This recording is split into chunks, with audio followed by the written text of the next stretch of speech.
الحمد لله الذي جعل الظلمات والنور والصلاة والسلام على محمد رافع الظلم والشرور وعلى آله وأصحابه ذي الجرأة والشعور.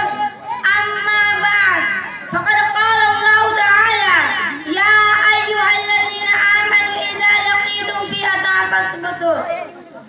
محترم حاضرین، اسلام دین فطرت ہے. اس کا مقصد انسانی زندگی کو سنوارنا ہے. وہ نہ تو یہ کہتا ہے ہر جگہ تشدد سے بچے، اور نہ تو یہ کہتا ہے عدم تشدد کو نظر زندگی بنا لیا جائے. واقعہ یہ ہے کہ ہر چیز اپنے وقت پر مفید ہوتی ہے. تواضع، خاکساری، درگزر اور بردباری بھی ایک صفت ہے جو انسانوں کو شہید بنا دیتی ہے یا غازی کامیابی کی ان بلندیوں پر پہنچا دیتی ہے جہاں بزدلی کا گزر تک نہیں. یہ جرأت و ہمت تھی جس نے موسیٰ علیہ السلام کو فرعون کے سامنے کھڑا کر دیا.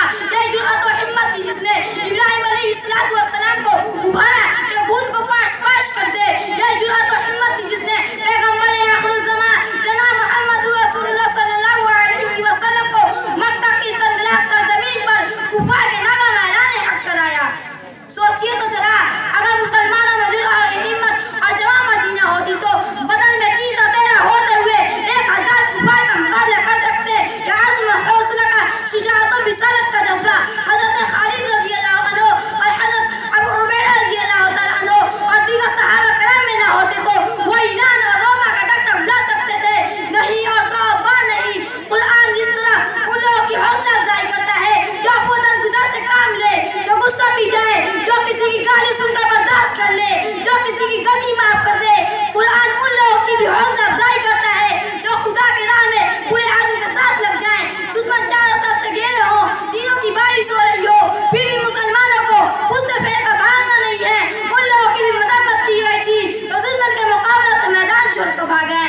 محترم دوستو، آج کے زمانے میں جبکہ ہم ایک ہنگامی دور سے گزر رہے ہیں، فسادات کے بگولے ملک کے گوشہ گوشہ اور دیش کے ہر خطے میں ناچ رہے ہیں، ایسے دور میں ہمارے اندر جرأت کا عظیم خزانہ پیدا ہو جانا چاہیے جو ہر موقع پر ثابت قدم رکھے اور دشمن کو یہ معلوم ہو جائے کہ ہم مسلمان غازل ہوئی نہیں جو انہیں چاہے چاقو سے کاٹ کر پھینک دے، بلکہ یہ وہ سمندر کے ادارے ہیں جنہیں روکا نہیں جا سکتا، جو تناؤ وردست ہیں جنہیں باتوں بنا طوفان اپنی جگہ سے ہٹا نہیں سکتی، جو اہلی ستون ہے جنہیں ہلایا نہیں جا سکتا.